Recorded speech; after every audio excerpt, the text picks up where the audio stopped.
So there's always a huge debate about whether or not to polish these tunes or, you know, get aluminum brightener and put on it. And everybody complains that aluminum brightener etches the metal, which it probably does, more than likely.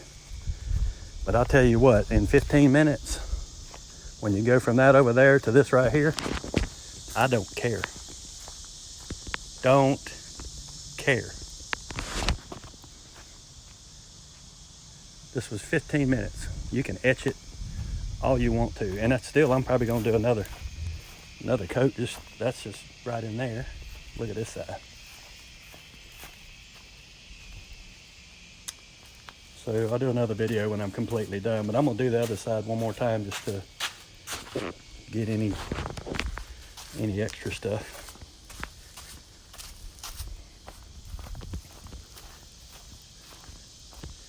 $15 and $42. 2 gallons of it. Now, I didn't even need 2 gallons.